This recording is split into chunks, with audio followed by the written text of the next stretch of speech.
अहोई अष्टमी की पौराणिक कथा। ओम नमः पार्वत्यै। जय अहोई माता की।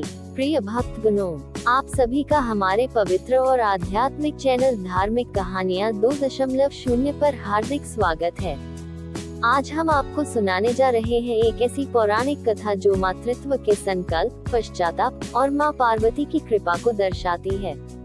ये है अहोई अष्टमी व्रत की कथा, जो संतान की दीर्घायु, सुख, समृद्धि और कुल की रक्षा के लिए रखा जाता है। तो चलिए अपने मन को शांत करें और प्रेम पूर्वक सुने ये प्रेरणादायक कथा। अहोई अष्टमी व्रत की पौराणिक कथा संतान की लंबी आयु और सुख समृद्धि के लिए माँ पार्वती के प्रति अटूट विश्वास और संकल्प को दर्शाती है। यह व्रत कार्तिक मास के कृष्ण पक्ष की अष्टमी तिथि को रखा जाता है। प्राचीन समय की बात है। एक नगर में एक साहूकार रहता था। साहूकार के 7 बेटे थे और उनकी एक बहू थी। साहूकार का परिवार बहुत सुखी था, लेकिन उसकी बहू को संतान सुख प्राप्त नहीं हो पाया था, जिसका दुख उसे हमेशा रहता था। कार्तिक मास के कृष्ण पक्ष की अष्टमी तिथि के कुछ दिन पहले, दिवाली से ठीक पहले, साहूकार की बहू जंगल में मिट्टी लेने के लिए गई। उसे अपने घर के लीपने और सजाने के लिए मिट्टी की जरूरत थी।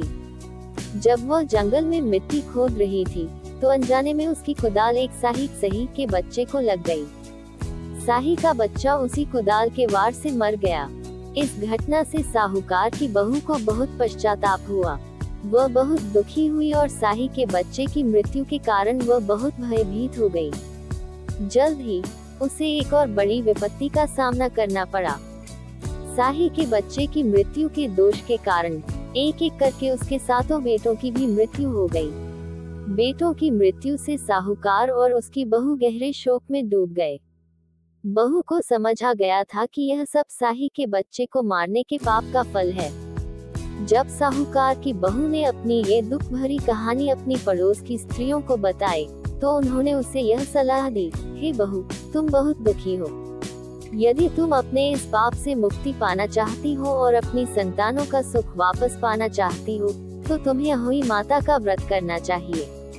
अहोई अष्टमी के दिन तुम साही और साही के 7 बच्चों का चित्र बनाकर उनकी पूजा करो और सच्चे मन से अपनी भूल के लिए उनसे क्षमा मांगो। अहोई माता, जो कि माँ पार्वती का ही रूप है, तुम्हें अवश्य क्षमा करेगी और तुम्हारी संतान को लंबी आयु का आशीर्वाद देंगी। साहूकार की बहू ने श्रद्धापूर्वक उनकी बात मानी। कार्तिक कृष्ण पक्ष की अष्टमी तिथि पर उसने पूरे विधि विधान से अहोई माता का व्रत किया। उसने दीवार पर साही और उसके बच्चों का चित्र बनाया, कलश स्थापित किया और रात को तारों को अर्घ्य देकर माता की पूजा की। उसने अपने मृत बेटों के लिए पश्चाताप किया और सच्चे मन से अहोई माता से अपने पापों की क्षमा मांगी। साहूकार की बहू की सच्ची श्रद्धा और पश्चाताप से अहोई माता, माँ पार्वती बहुत प्रसन्न हुई। उन्होंने बहू को दर्शन दिए और उसे क्षमा करते हुए वरदान दिया कि उसके सभी पुत्रों को लंबी आयु प्राप्त होगी। अहोई माता के आशीर्वाद से साहूकार की बहू को वापस से संतान सुख मिला और उसके पुत्र दीर्घायु हुए। तभी से यह परंपरा बन गई कि संतान की लंबी उम्र, सुख और कल्याण के लिए माताएं अहोई अष्टमी का व्रत रखती हैं। जय अहोई माता की। इसलिए आज भी माताएं श्रद्धा भाव से अहोई अष्टमी व्रत करती हैं। अपने बच्चों की लंबी उम्र के लिए, उनके अच्छे स्वास्थ्य और भविष्य के लिए, और अपने परिवार के सुख शांति के लिए। यह व्रत मातृत्व की शक्ति, संकल्प, पश्चाताप और भक्ति का प्रतीक है। प्रिय भक्तों, यदि आपको ये कथा ज्ञानवर्धक, भावपूर्ण और प्रेरक लगी हो, तो इसे अपने परिवार, विशेषकर माताओं और बहनों तक जरूर पहुंचाएं। कृपया वीडियो को लाइक करें, कमेंट करके बताएं क्या आप या आपके परिवार में कोई यह व्रत करता है। हमारे चैनल धार्मिक कहानियाँ 2.0 को सब्सक्राइब करें और इस वीडियो को शेयर करें, ताकि और भी लोग माँ अहोई की कृपा प्राप्त कर सकें। हर दिन एक नई आध्यात्मिक कथा के लिए हमारे साथ जुड़े रहिए। आपका जीवन मंगलमय हो, संतान स्वस्थ और दीर्घायु हो, यही हमारी कामना है। हरि ओम तत्सत।